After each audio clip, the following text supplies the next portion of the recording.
Olá pessoal, tudo bem? Na aula de hoje eu vou falar da primeira lei de Newton, de forma bem rápida. Tá legal? O pessoal que vai fazer o concurso de IAM, IDEA. Ok, pessoal? Vamos lá, rapidinho. Bom, vamos falar da lei da inércia, né? A chamada primeira lei de Newton. Pessoal, o que diz a lei da inércia? Né? A lei da inércia diz que se a resultante das forças, pessoal, entenda por força resultante, o que é a força resultante? É a soma vetorial de todas as forças que atuam numa partícula. A primeira lei de Newton diz o seguinte: se a resultante das forças sobre uma partícula, sobre um corpo, que se encontra em repouso, né, ou movimentos com velocidade vetorial constante for nula, ele assim permanecerá. Resumindo, a primeira lei de Newton, no seu aspecto quantitativo, diz o seguinte: se a resultante das forças que atuam numa partícula é zero, a sua velocidade vetorial se manterá constante, ou seja, ela se mantém constante. Quando a gente fala de velocidade vetorial, pessoal, muito cuidado, legal? Quando a gente fala de velocidade vetorial, muito cuidado.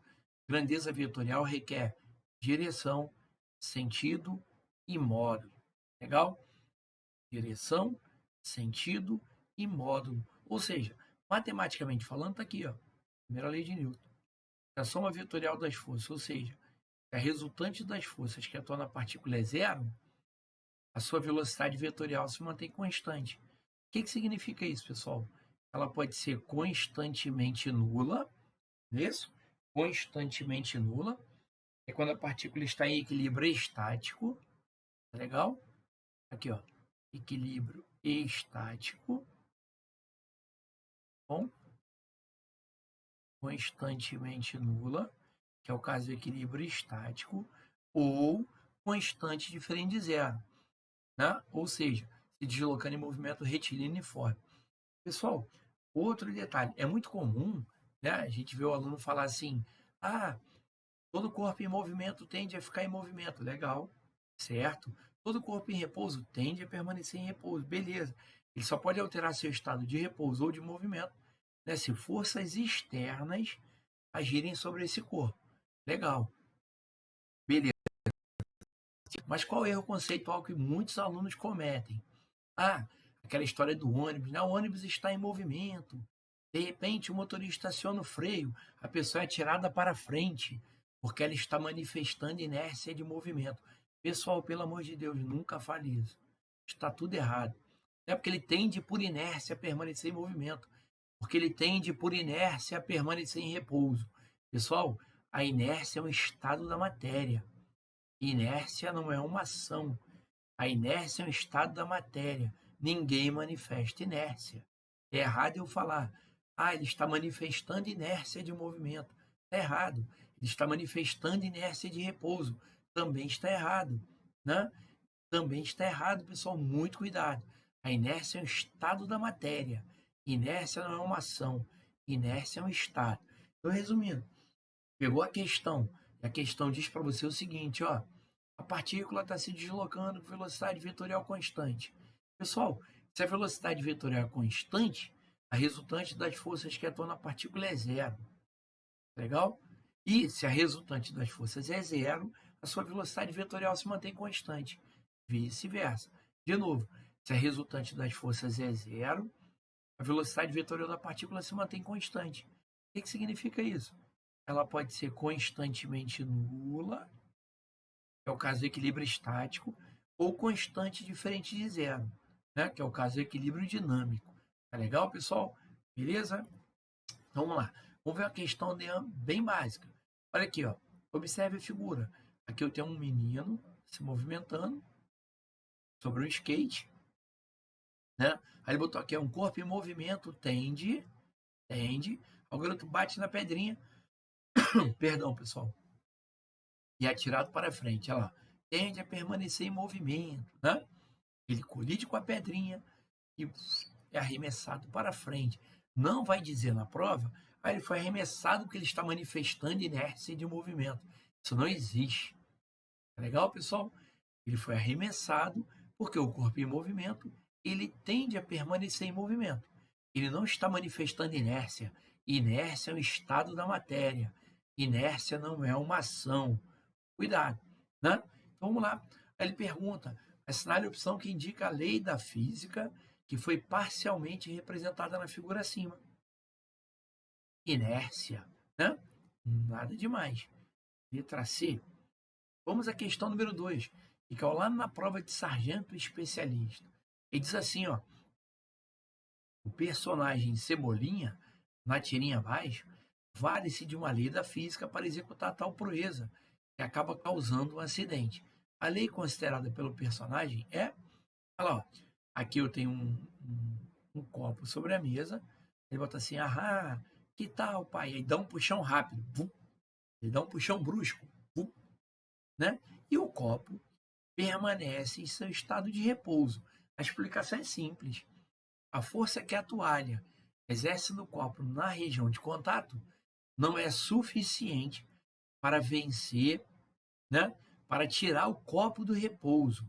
Tá legal? A força que a toalha exerce no copo na região de contato não é suficiente para tirá-lo do repouso.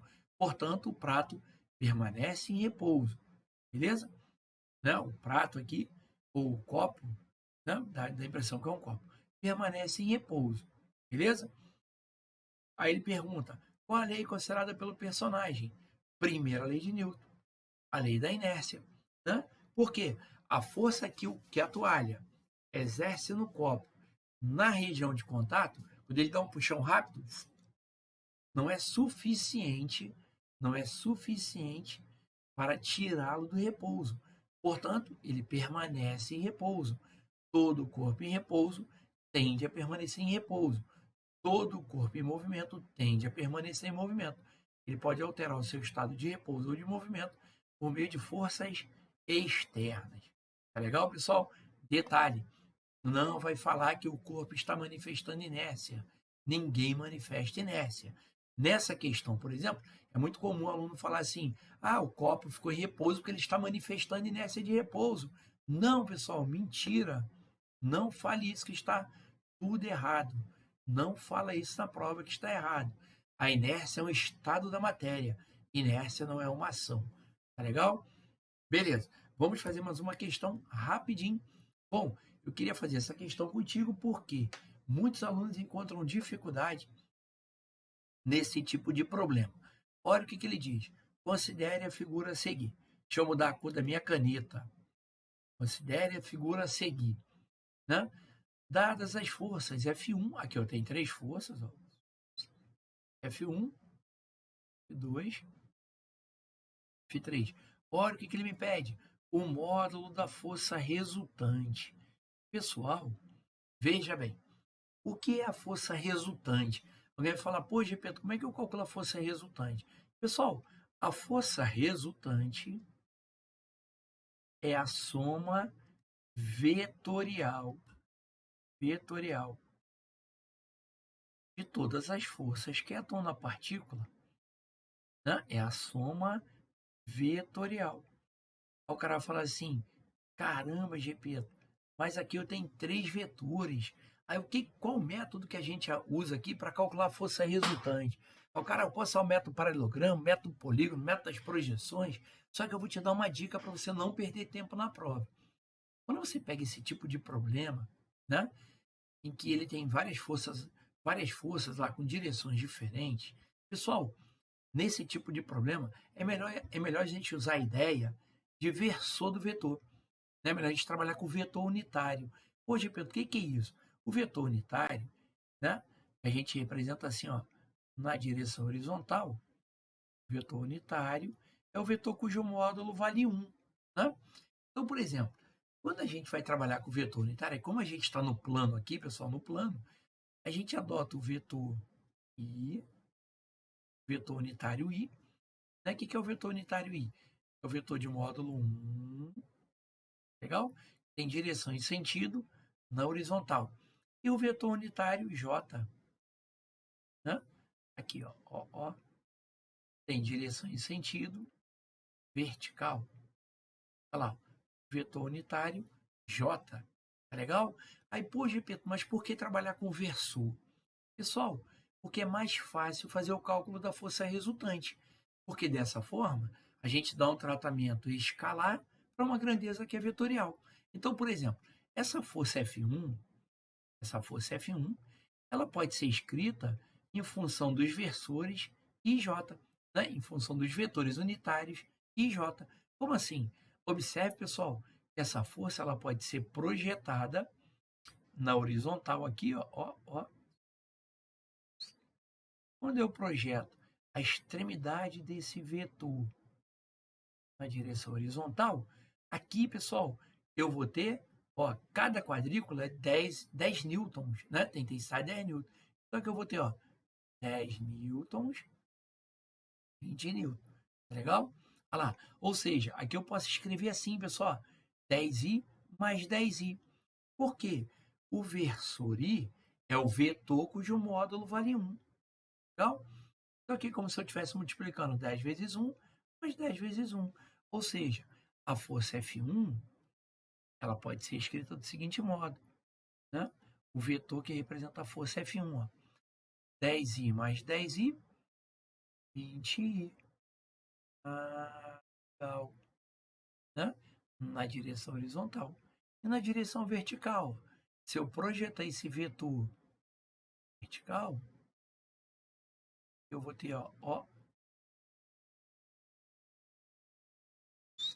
vendo? Observe que a força que representa o vetor na direção vertical ocupa duas quadrículas, ó. 10 mais 10, 20J. Bacana. Eu posso escrever a força em função dos vetores unitários. Observe que a força F2, pessoal, ela aponta para a esquerda. O que significa isso? Né? Esse vetor, ele é o vetor oposto do vetor I. Claro, ela aponta para a esquerda. Então aqui eu teria, ó, menos 10i, menos 10i, menos 20i. Que bacana. Menos 20i. Por quê, pessoal? Porque o sentido positivo do meu vetor aponta para a direita. Agora vamos para o vetor que representa a força F3. O vetor representativo da força F3. Observe, ó, se eu projetar essa força na horizontal, observe, eu vou ter 1, 2, 3 quadrículas. Aqui eu vou ter 30i. Bom, 30i. Se eu projetar na vertical, eu projeto na extremidade do vetor na vertical, eu vou ter 20i. Então, o vetor que representa 20j, desculpa, pessoal.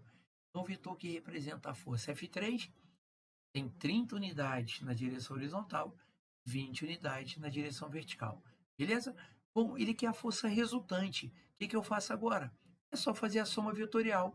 Soma I com I e J com J. Tá legal? Olha lá, pessoal. Soma componente com componente.